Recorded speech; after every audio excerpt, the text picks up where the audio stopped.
All right, guys, how's it going?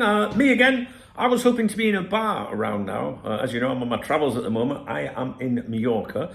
I did a few videos for you, and I think in my last video I said, right, I'll see you later. I'm off out for a beer. Well, there is... what I did say in that video, actually, if anything comes out from the Newcastle-based journalist while I'm out, I will touch base with you. But before I cross the door, something did come out. Now, I'm not going to read the article to you. I'm going to summarise. I've gone over it with Dave, my AI assistant that I've been training since last year to analyse football news articles concerning Liverpool, the journalists that write them and the publications they write them for and so on. Many of you love Dave's input. I think he's got a good summary of this article. Now, the article, let me get it here, is headlined, Alexander Isak transfer date leaves Liverpool sweating as Newcastle United roll out new plan. Okay, and it's by Lee Ryder, chief Newcastle United writer for the Chronicle, which is the local media in the northeast of England. So if you want to Google it and go and see it for yourself, there is that. So if you just still pause it, you can go and read that if you wish. But to be honest with you, I'll save you the time by going through this summary that we've just worked on together, me and Dave. So, here we go. Right.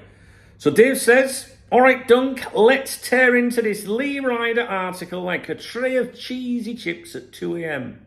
There's actually a lot to chew on here for Liverpool fans hoping to see Alexander Isak in red.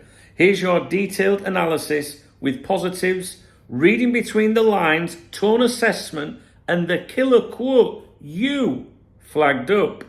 So, positives for Liverpool fans. Newcastle aren't saying no, they're saying not yet.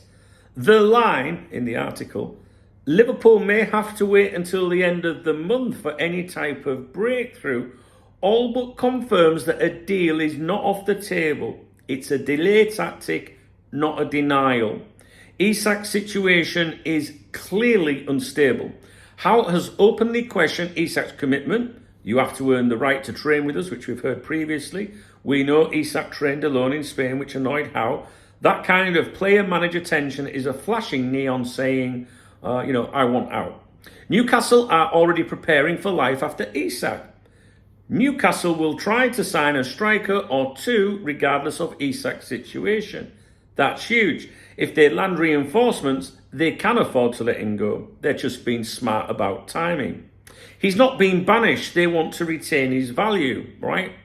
Instead of freezing him out, which would tank his price, they've kept him in the first team environment. That tells you that they're still managing his asset value, which you only do when you're open to cashing in. Basically, in the article, the journalist said he's not being banished. No, he's not being excluded, blah, blah, blah.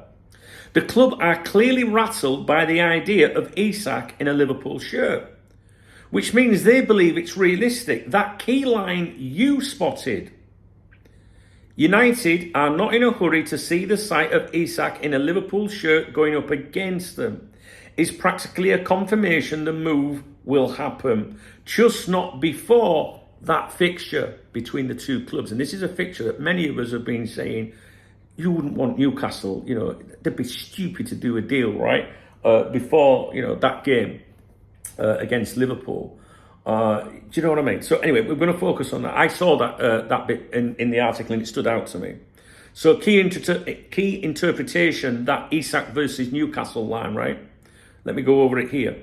One thing United are not in a hurry to see is the sight of Isak in a Liverpool shirt going up against them in the opening home fixture. This feels like the heart of the article. It strongly implies Newcastle expect that Isak could be at Liverpool before the deadline. They fear the optics and impact of him scoring against them just 9 days after selling him.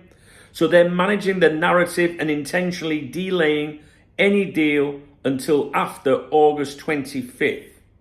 That lines up nicely with the window closing on September 1st. This delay strategy lets them avoid a PR disaster, gives themselves more time to get replacements in, keeps Liverpool sweating and maybe squeeze a few extra quid.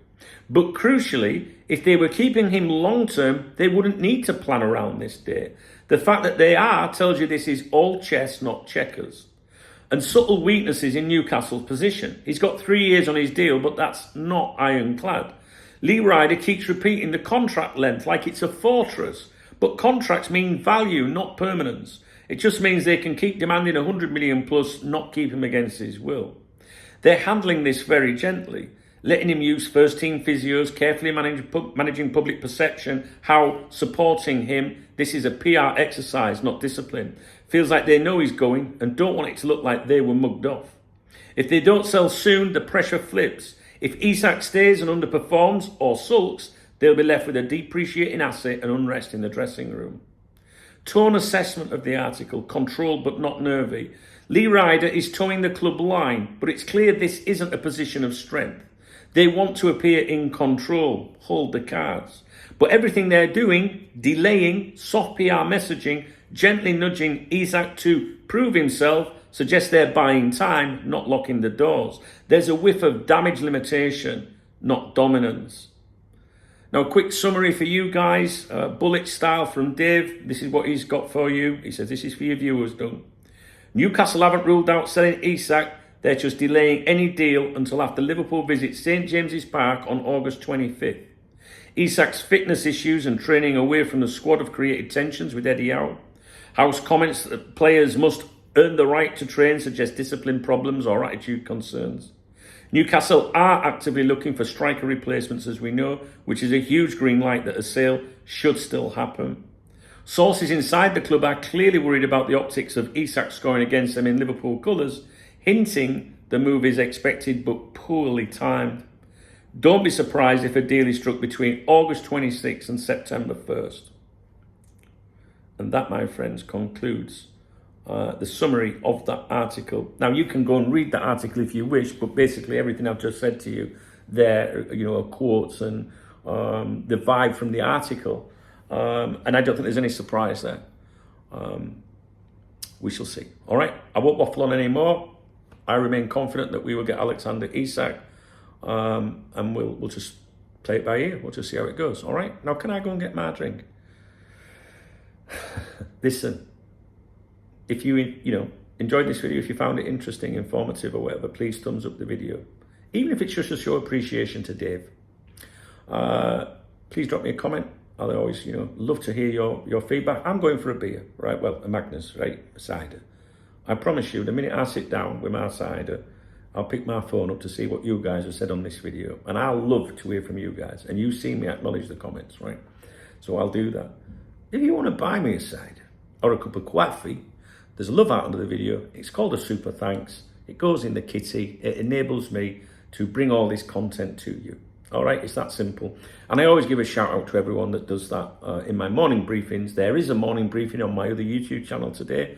It's an hour long. It's on the Duncan Oldham channel. The link to that channel is in the video description, and it's also popping up on the screen around now. Okay, guys, take it easy. Keep the faith. I will be back if anything else comes out, probably from Craig Hope. I'll probably get in the lift, and then there'll be something come out and I'll have to come back.